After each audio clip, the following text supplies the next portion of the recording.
Hello, everybody. It is the Punisher, and I'm back in my own stomping grounds. Very good to be with you. I thought I'd put out a short one for tonight. I'm not in the office, as you can see. I do have some bourbon here tonight.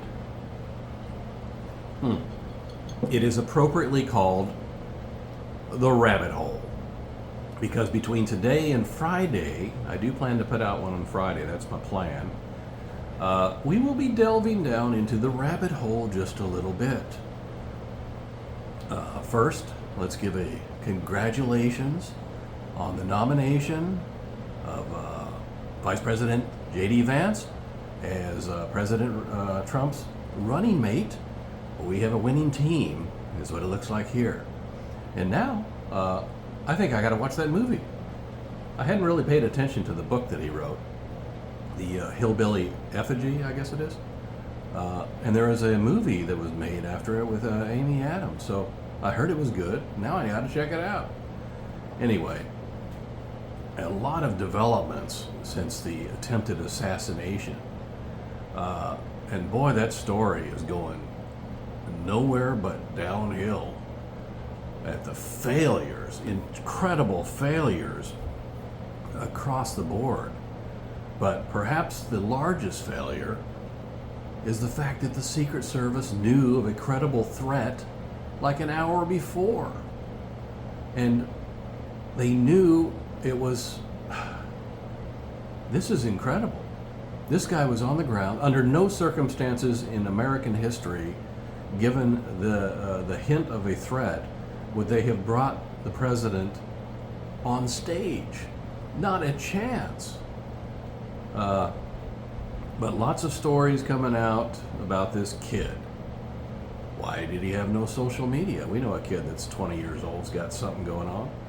This whole thing about him buying a 5-foot ladder or a 10-foot ladder. Was it 5 or was it 10? He lived an hour away. How did he know which building to get on? Why was it so perfectly planned that he knew where the failure, the lapse in security was for him to get on this building? They say he bought a 5-foot ladder and then apparently got a picture showing a 10-foot ladder. And then they say he just climbed up on top of an AC unit. But all of these people knew. And then some footage showed up later today that showed actually the local police were more interested in checking out the threat than the Secret Service. They were the ones, we didn't see this footage until today. They were the ones running around trying to see what the hell's going on. Meanwhile, I just do not get it. They were told of the threat, and then of course you got the guy sitting there pointing to the roof. If you were at an event with anybody else, if you even yelled the word gun, you would probably be tackled by the Secret Service. So the fact that they could hear people yelling about it, pointing to it, this guy climbing on the roof, and didn't do a thing. He should not have been on that stage whatsoever. And then you got he being this, he being the president, but the kid, Crooks, appropriately named, got his head blown clean off. When our president got his ear shot off, and then what is the media doing? They can't stand that photo now because it looks too patriotic. He looks too strong. They even tried to play it down as if it wasn't wasn't a bullet that went through his ear. They tried to say it was a glass from the teleprompter, which is prominently seen in the photo, completely unharmed, of course. God, they're full of crap. Our president was nearly killed. Had he not done that little shifteroo of the head, he would not be with us today. And now we have to find out what the hell happened. But the Secret Service director, who keeps trying to say she's not going to resign, trust me, she will. She'll be out of that office in probably the next 48 hours. That's my belief. The agent on the ground, why would you leave one roof? It doesn't even make sense. Why would you leave one roof unattended? And then knowing about the threat, are you kidding me? This is a complete failure, complete and utter failure. And he just about died.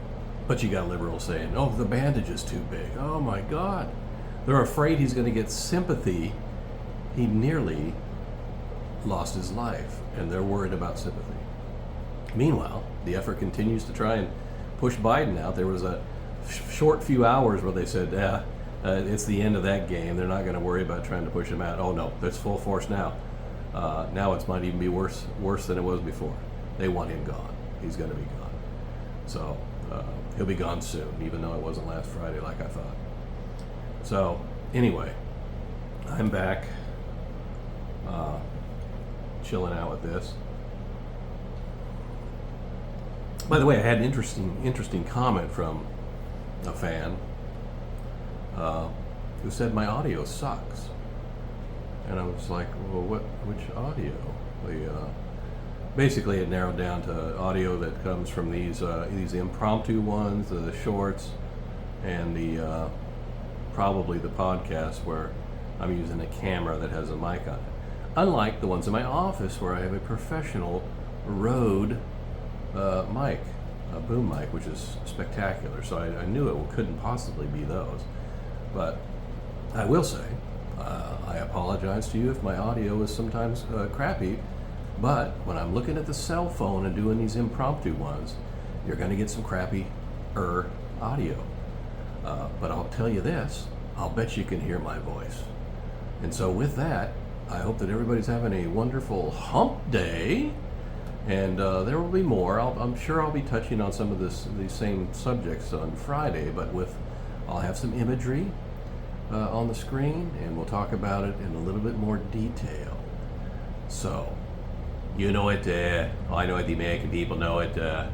It's good to be back, and I'm glad to be shouting at you here today. Screw Jamie White Bulger. We'll talk to you later. Goodbye.